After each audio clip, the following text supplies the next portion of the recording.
Hello, welcome back to the Scale Modelling Twins. Today we're going to look at a smaller wooden ship. This is covered in dust, so you will forgive me. It's been out of a case for a quarter of a century or so. This is Aeropiccola's 1 to 140 scale HMS Prince. So the Prince itself is a first-rate ship of the line, commissioned in 1670, which is around about the middle of King Charles II's reign, and yeah, it took part in a couple of battles, none of which are known about these days, and everything else. So what we'll do, we'll pop this somewhere. Let's go over there, and we'll look at the instructions because these are interesting. This company doesn't exist anymore, so if you wanted to buy a copy of this, sorry, you're out of luck. Aeropiccola was run by a guy from Torino in Italy. When he died a number of years ago, probably about 10, 15 years ago now, his family weren't interested in continuing the business. So on Facebook, they just had a message one day to say, thanks, we're going to close this site and all that stuff like that. So I'm glad I built this when I did because it was fun. It was challenging because it was small. But yeah, more of that later when we get to the actual thing. Now, these are somewhat dated, so they're a little bit yellow and all that sort of stuff. If we can get that to focus, I'll be able to go through this. Now this is one-sided. Where to start? I'll fold it in half first. So, well, actually, no, figure 5, 6, 7, 8. Yeah. This is a second sheet apparently, but we'll start here anyway. So that's the full hull. It's a pretty good drawing actually, and as you can see, the instructions are primarily in Italian, but the second line down is English, uh, then French, and then German. So yeah, you can do all that. A lot of this is basically just pointing out this is how to build up the tops, the masts.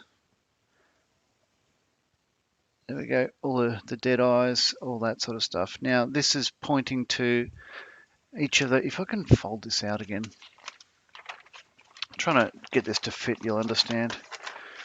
There we go. Might be easier.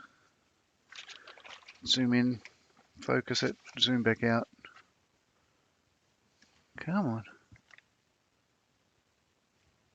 Best we could do, I'm afraid. Yeah, so that's the full size of the boat. Each of the ropes and rigging are the numbers. So it's got number 36 here. It goes, down and back up, and there'll be another drawing later on to say where it belays onto the actual deck. But there's not much there. Now, the front and rear of this model are a wood fibre. So what you do is you plank that much like any other sort of wooden ship kit. So this is double planked in, I believe beechwood is the first line of planking, and then walnut was the second. But then you stick on the rear of it, so that bit at the bottom, yeah, just in front of the rudder there. But at the front of it, the entire nose and the bow and everything else are all that's precast wood fibre. So as a result of which, you can't just paint this up because it'll just finish there, and you'd have a different colour nose than the rest of the ship. So I had no choice really but to paint all of it. In retrospect, I didn't do it as well as I would now. I think I was still just probably the third ship I'd built, and it's all done in Humbrol paint, and yeah, it'll look a bit better now. But that's all there. The galleries, the rear windows, and everything else, they're all wood fibre as well. In fact, so reading here, as you can see, there are sort of outlines where the galleries go. And reading this is a quarter badge. The dotted section is level with the planking. So Yeah, it's just showing where you plank it and how where you put on the rear badge and all that stuff like that. It's a single-sided sheet, not much on the other side there. In fact, not much at all. So folding this up, going to the next one, which is really where all the guts of the instructions are. Just hang on, it's like a bed sheet. An eider down, I think they call it in the UK. We call it a doona here. Much the same thing. And this is the other sheet you get with it. So this is pretty much the one you have open all the time. So on one side you've got the instructions. There we go. As I said, primarily in Italian, English, French, German. It's got, there we go. It's 1-to-1 scale. It's little bits of wood. I'll show you where they go a bit later on. It's got the false keel and all the parts that come in the kit. So these are all pre-cut, 5mm laser cut, and all the bulkheads. The deck is all pre-printed. In fact, it's pre-cut. Excuse me. So you just pop them out and stick them on. I planked mine because these come in like a mahogany sort of it's like a very deep, almost red color. I didn't particularly like it, so I planked mine separately with wood I just went and bought at a shop. So again, I'll fold this one in half. So this is the main construction. It's probably a bit glary. I'll try turning a lot off. Hopefully it's better.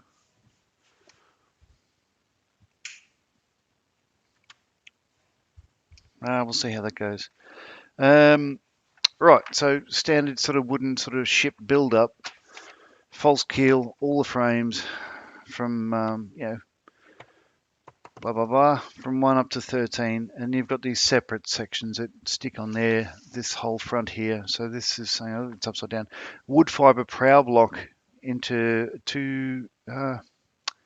in two sections with cheeks and volute. Remove outside sprues and dotted sections.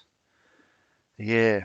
Same again with these, wood fiber parts. Cut the sprue away and taper profile carefully. So all the decorations are the same sort of stuff. It's wood fiber it's like sawdust with an Aquadia or PVA sort of glue, and it's made into like a pulp, if you like, pressed into a shape, and then when it comes out, it holds its shape.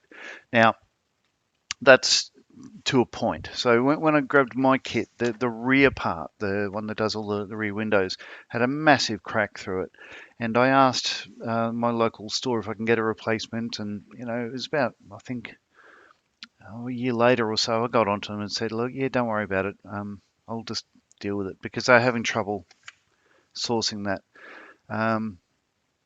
Anyway, all I did when I came to build it is basically just spray it with water, re-wet it, and then with a bit of more Aquadia PVA glue, just sort of like smushed it all back together, and the seam closed up perfectly, and you can't even tell it's there.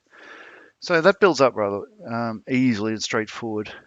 Again, a lot of this is primarily in Italian, but most things have, in the 4 languages. Goes into details, how to make the details. So the staircases are planks of wood, and just you fan them out. I'll hold that up. There we go. So just put a pin through it, turn them around, and then put a bit of the balustrade on it. Same deal with this is the cat head. They're wood fibre as well, but you just sort of put it all together. Same with that. You just cut out all the wood fibre and just stick on the hull. Bottom half of the instructions again are how. So once the frames are on, grab a bit of sandpaper on a stick, sand it all down so it's flat and curved and all that sort of stuff. These are the square blocks that were in the instructions. They don't really serve a purpose because none of these cannon. There's cannon on the top deck, but all the lower guns have closed gun ports, so you don't really need these blocks. But I guess that's why they were there.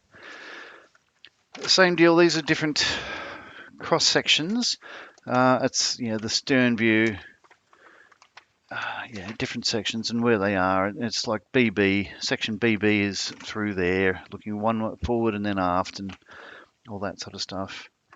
As it says, for instance, taper part 15 slightly as shown and join with the figurehead. Part 15 is the stem, the front bit of the hull. And that's the top view of the deck and where the guns go and everything else. That's really about it. Obviously, the side profile and where everything fits on the deck is the main bit you need. But yeah, everything decorative on this is wood fibre. So they're the instructions. Now, as I mentioned before, Aeropiccola are now out of business. I was very impressed with this. It's small, which made it cheap, but also made it accessible. So I had purchased mine from Modeller's Shipyard, they were in South Nowra, in below Sydney. They'd been taken over. Well, that's Brian and Joan, now the owners of it. Lovely people. They had been taken over. He sold the business to what's now Model Central in Glenbrook. But yeah, Aeropiccola, they didn't have much in the way of range in stock. What they did have is that one there, which is a metre long Xebec, which is called the Indiscreet French Xebec, large and very detailed, 1 metre long. So it's a beautiful looking boat. And it's the pity that they're not around anymore because I would build that and stick it somewhere. Yeah, it's long, but if it's a metre long, it's got to be 700-800 uh, millimetres high as well. It'll take up a full wall. This is the other ones I had in the range. So the Prince is that one there, little small one, and mine looked more like that than what it does now because all the gold was bright when I first painted it. It's faded over the years. The USS Essex cross section, which is a nice little thing. That would be a good little kit to build up, I think. But as I said, it's unavailable now. And they got 4 yards on it, which is probably interesting. Yeah, must be accurate. That would have been a nice kit. And you got the Golden Hind there, and the Mayflower. So they look like they would be nice little kits. 800 mil long, 850 mil long. This one is the smallest, is 550 mil long. Okay, so I'll change camera and we'll have a look at the ship again. Bear with, there we are. So I'll pop this off the frame now. As I said earlier, you'll need to excuse the dust, but being smaller, it's able to be like thrown around and flipped and all that sort of stuff like that. Right. So from the front, okay, now let's do the side profile. So as I said earlier, all the detail on that, all the gold as you're seeing, and well, certainly the circles, but also the bits of wood that run along the front there, they're all painted just with a Humbrol gold. I'd painted all this Humbrol, so it's just a white underneath there. I'd gone because I had to match the hull color with the bow. I just went for a wood color. So this is probably Humbrol wood number 96 or whatever it is. I'm not even sure. I'd look it up. So it looks quite alright, but it does look like a plastic kit because yeah, I've painted it as it was a plastic kit. This, as I said, I wasn't particularly into ships that much at the time, so I was just basically anything I learned from plastic modelling, I was just sort of moving across to this. But it looks all right. Now, if I turn that around, you can see all the wooden bits of planking for the hull, but then it stops at that point there. For the prow is just a separate thing. So oh yeah, you can see up to that point there, and then it's smooth. So that would look pretty awful if I just left it the actual colour that it was. The stern it took a while to paint. I've just gone for gold. The actual ship was most likely, like the coat of arms was probably all coloured, white for a unicorn and everything else, but I just painted mine all gold. And it looks okay. It looks busy. And of course, all the flags come with it as well. So that's the King's Standard. I do like that. That adds a beautiful bit of colour. So for those who don't know, you got that lyre, the stringed instrument there represents bloody hell. Well, they're going to hate me. Ireland. That's an Irish harp. Scotland is the lion there, the rampant lion, and in the other quarters, the two sections are quartered quarters for the fleur-de-lis of France and the red lions of England. So yeah, England, Scotland, Ireland, and France all on his standard there. Red is probably it's probably the Red Fleet. So Admiral of the Red, Admiral of the White, Blue, Yellow, different um, fleets for the Royal Navy as it was. And it's got the Union flag at the front there without the Irish cross. So it's got it's got the Scottish saltire pretty much interposed with the St George Cross of England. Right, so as I said, the deck I've just gone over with just standard sort of thin veneer. My planks are way too thick, way too wide than what it should be at this scale. They should be about the size of matchsticks or thinner, but I just planked it. Looks like a nice sort of wooden colour. And all the guns, everything, it's really at 144 scale. That's my finger. It's all a little bit too small to try to rig the guns properly. So I've just put basically a breeching rope that hooks over the back of the main section of the gun to prevent it, when it shoots, to stop it going all the way back on the recoil. And yeah, again, it's just Humbrol paint. It'll be a matte red, probably a scarlet, in fact, for the inside of the bulwarks and everything else. And that's it. There's not much more to say about that. So it's the Prince. I really probably um, should have thrown this out years ago. It doesn't take up much room. It's quite small.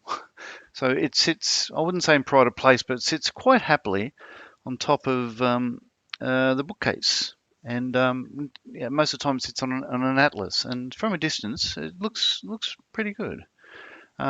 If you get too close, yeah, you see lots of dust and everything else. But it was a good little kit. Didn't take too long to build. It was frustrating because like even the yards, for instance, they're so small. Like that's compared to a paintbrush. Just get a standard paintbrush. They're a lot thinner than a paintbrush. So this is almost like matchstick. But trying to shape them and getting them all fitted and everything else.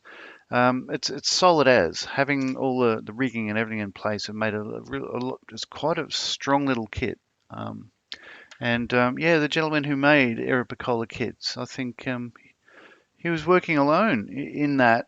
This is before CNC and everything was hand built and hand drawn instructions and all that sort of stuff. He probably did all of it himself, and I think he was very, very good at it.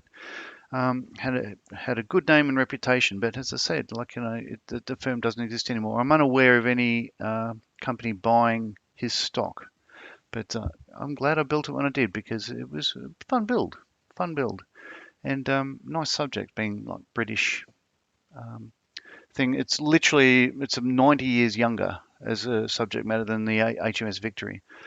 So it's sort of like, this is between the Sovereign and the Sea. So his father's, Charles I's sort of main vessel, that one of the reasons why they chopped his head off is a ship tax.